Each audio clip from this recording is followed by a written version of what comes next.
తెలంగాణ నీ అంత కసి ఎవరికి లేదు, నువ్వే సాధించగలుగుతావు అని చెప్పి గట్టిగా చెప్పి తెలంగాణ జరుగుతున్న అన్యాయాన్ని చెప్పినటువంటి గొప్ప వ్యక్తి జయశంకర్ సార్ గారు. ఈరోజు నీళ్లు, నిధులు, నియామకాలు ఈ మూడు అనేటి ప్రధానం. ఈ మూడిటిపైన, నీళ్లకు జరుగుతున్న అన్యాయం పైన, నిధుల జరుగుతున్న అన్యాయం పైన, నియామకాల పైన, ఈ మూడిటిపైన తెలంగాణకి ఇక్కడ ఏం జరుగుతుంది పూర్తి అవగాహన ఉన్నటువంటి వ్యక్తి. ఎందుకంటే ఇప్పుడే కుడి కాలువకు కరెంటు బిల్లులు, ఆంధ్రకు పోయే కాలువలకేమో కరెంటు బిల్లులు కట్టేది లేదు, తెలంగాణకు వచ్చే కాలువలకు కరెంటు బిల్లు కడుతున్నారంటే ఎవరైనా గ్రహించిండ్రా? ఆనాడు ప్రభుత్వంలో మంత్రులు ఉన్నారు, అందరు ఉన్నారు, వ్యవస్థ ఉంది, అధికారులు ఉన్నారు. ఒక్కడైనా ఇన్ని సంవత్సరాలకు, ఎన్నో సంవత్సరాలైనా కూడా తెలంగాణ ఆంధ్రప్రదేశ్ ఏర్పడి నాగార్జున సాగర్ కట్టి అన్ని సంవత్సరాలైనా కూడా ఒక్కరు కూడా గుర్తించలేదు, సోయి కూడా లేదు, అవగాహన కూడా లేదు. మరి కరెంటు బిల్లుల కానుంచి, నిధుల కానుంచి ఇక్కడ ఇన్కమ్ ఎంత ఉంది? ఆ రోజే చెప్పిండు తెలంగాణ వస్తే మిగులు బడ్జెట్ ఉంటుందని. మనము మిగులు బడ్జెట్లో ఆంధ్రప్రదేశ్లో కలిసినాం. డేరాలు వేసుకొని వాళ్ళకు టెంట్ హౌస్ల కింద సెక్రటరియట్లు ఉండే, సచివాలయాలు ఉండే, కర్నూలులో మనకు పెద్ద పెద్ద బిల్డింగ్లు ఉండే, మిగులు బడ్జెట్లో మనం కలుపుకున్నారు. మోసం ఇది, కలయికనే పెద్ద మోసం.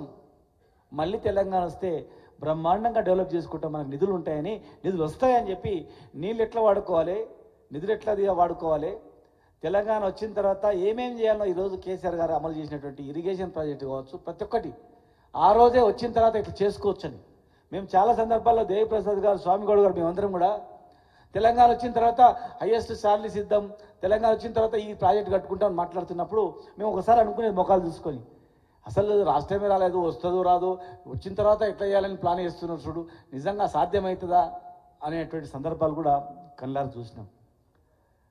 మేమందరం స్వయంగా మేము 2005లో ఆగస్టులో ఇదే మంత్లో ఒకసారి మేము కలిసినప్పుడు అధికారులకు సంఘం లేదు, శ్రీనివాస్ గౌడ్ గారు మీరు పెట్టండి, అప్పుడంటే ఎన్జిఓలు ఎక్కువ ఉండ్రి, టీచర్లు ఉండ్రి, ఇప్పుడు అధికారులు కూడా పెద్ద సంఖ్యలో ఉన్నారు, సంఘాన్ని పెట్టనిస్తలేరు, మీరు సంఘం పెట్టండి అన్నప్పుడు అప్పటికే నేను 1997లోనే మున్సిపల్ 2 సంఘాలు, తెలంగాణ ఆంధ్ర 2 సంఘాలు ఏర్పాటు చేసి తెలంగాణ ప్రెసిడెంట్గా ఉన్నా. ఓన్లీ మున్సిపల్ శాఖకే పరిమితమై పనిచేస్తున్నది. కానీ సార్ వచ్చిన తర్వాత 16 GOP నాకు కొట్లాడుతూ జయశంకర్ గారి స్ఫూర్తితోనే తెలంగాణ గెజిటెడ్ అధికారుల సంఘాన్ని స్థాపించి, మరి ఆ రోజు కూడా వారు చెప్పేది తెలంగాణ ముసుగేసుకొని వస్తారు, తెలంగాణ ముసుగులో ఆంధ్రాని తెలంగాణను దోపిడీ చేస్తారు, మీరు జాగ్రత్తగా ఉండండి, అప్రమత్తంగా ఉండండి. నేను 1972లోనే చనిపోయేవాడిని. ఒక బస్సు భువనగిరిలో బస్సు లేట్ అయినందుకు 52లో చనిపోయేవాడిని. భువనగిరిలో బస్సు ఎక్కేటప్పుడు కొద్దిగా లేట్ అయినందుకు బతికిపోయినా. ఎందుకంటే ఆ రోజు ముందు వరుసలో ఉండేది నేనే, ముందు నడిచేది నేనే. కాల్పు జరిగినప్పుడు 6-7 మంది చనిపోతే అందులో నేను ఒకనై ఉంటుంటే బతికినా. మరి ఇగో ఇవన్నీ కేసీఆర్ గారు చెప్పేది ఉందేమో కనుక బతికినా అని చెప్పినటువంటి వ్యక్తి. తెలంగాణ 9th డిసెంబర్ ప్రకటన, చిదంబరం గారు ఇచ్చే ప్రకటన కూడా వారు ఏం రాయాలని రాసినటువంటి పరిస్థితి. ఆ రోజు కేసీఆర్ గారి దీక్ష విరమణ చేసేటప్పుడు మేము పక్కపక్కలో ఉండి, సార్ వచ్చింది కానీ నిలబడుతుందా అంటే, వచ్చి జెండా ఎగరేసేంత వరకు భద్రం లేదు, ఏం చేస్తారో తెలియదు అని అనుకున్నట్లనే మళ్ళీ వచ్చిన ప్రకటన వెనక్కిపోవడం.